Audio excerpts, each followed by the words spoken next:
in our part of the country, we have four seasons, and winters get cold, and it's that time of year. And wanted to share a few tips that if you haven't already done these things, you really need to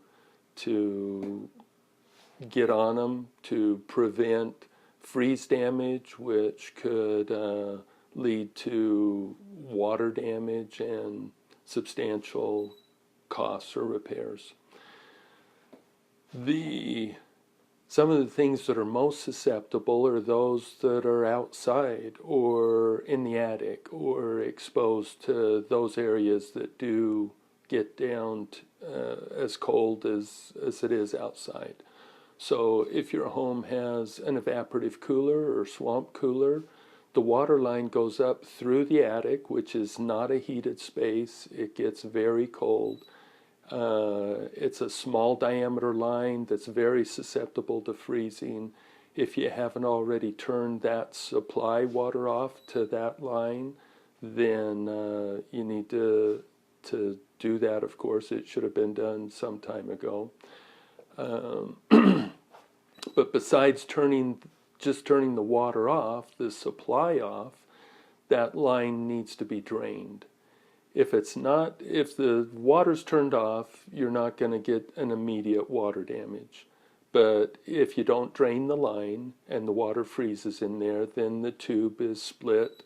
And when you turn the supply on in the spring or next summer, then the water will spray out, and you may or may not be able to catch it quickly, and who knows how much damage, but there will be some.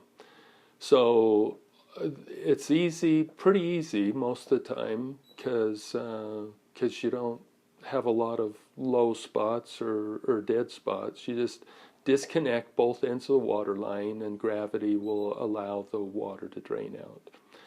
The other thing is sprinkler lines and sprinkler problems.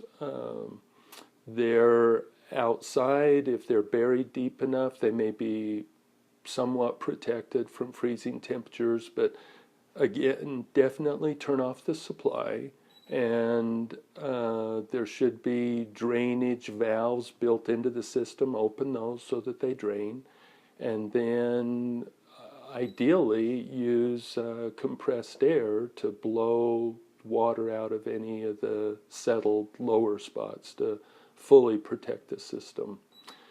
Outside faucets should be on the home, should be self-draining type faucet. You can cover them with foam covers later on, or for the winter.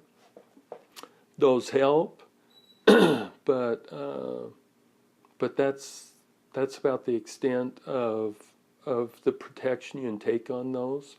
If they ever do have freeze damage, then analyze the wall, the layers, the insulation, the configuration of the pipe, factors that may have led to it, and make repairs to hopefully prevent a reoccurrence in the future.